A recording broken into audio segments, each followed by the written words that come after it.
Bonsoir Antoine Jarige.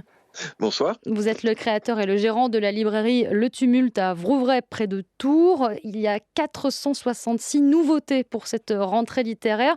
Vous, qu'est-ce que vous conseillez? Alors moi déjà, je vais plutôt chercher vers les éditeurs indépendants. La grosse artillerie n'a pas besoin de moi a priori pour se promouvoir. Mhm. Donc voilà, je vais plutôt aller chercher chez des éditeurs qui ont moins les honneurs de la presse. Comme qui, par Euh, exemple? je pense aux éditions Finitude, aux éditions Agolo, aux éditions Le Tripode, voilà, qui sont là, en l'occurrence sur cette rentrée littéraire, les trois maisons d'édition chez lesquelles j'ai mes trois coups de cœur de la rentrée pour l'instant. Alors, un coup de cœur, par exemple, vous pourriez nous en citer un? Oui, bien sûr. Pour mourir le monde de Yann Lespoux, qui est un fabuleux roman d'aventure qui va se passer entre le Portugal, l'Inde et le Médoc, évidemment, puisqu'on a comme auteur Yann Lespoux, il est originaire de là-bas. Mhm.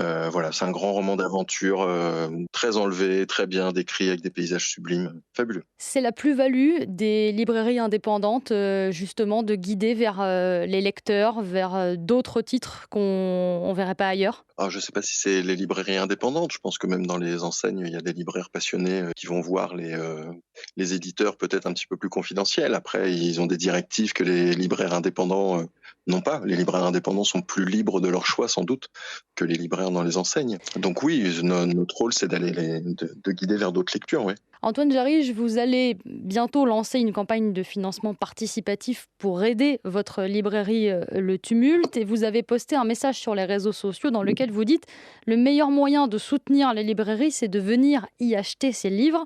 Avec cette période de rentrée littéraire, les clients vont revenir un peu, non? Eh ben, écoutez, j'espère, oui. À vrai dire, je compte un peu dessus.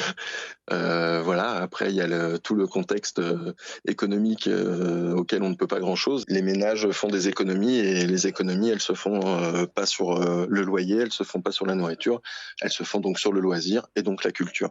Mais j'espère, oui, effectivement, que la rentrée littéraire redonnera un petit regain à tout ça, ouais. Vous le constatez que le budget culture des ménages se réduit? Bah oui, et puis sur la fréquentation, en tout cas dans ma librairie, et puis pour avoir échangé avec d'autres libraires sur les réseaux, la fréquentation surtout, les gens dépensent moins et viennent moins surtout. Vous avez ouvert il y a 2 ans Le Tumulte, juste après le confinement. C'était un pari risqué?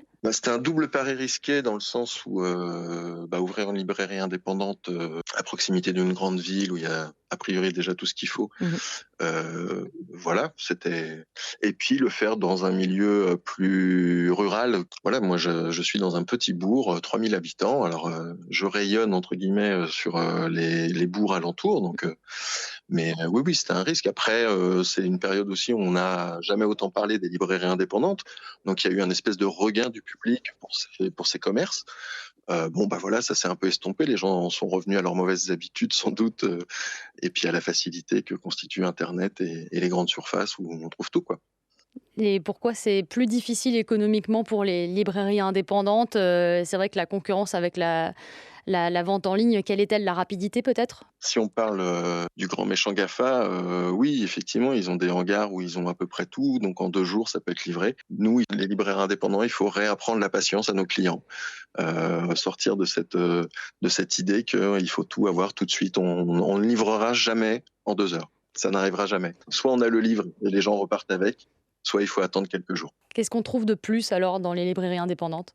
Par rapport aux géants d'internet, Mmh. le conseil, le sourire, l'échange.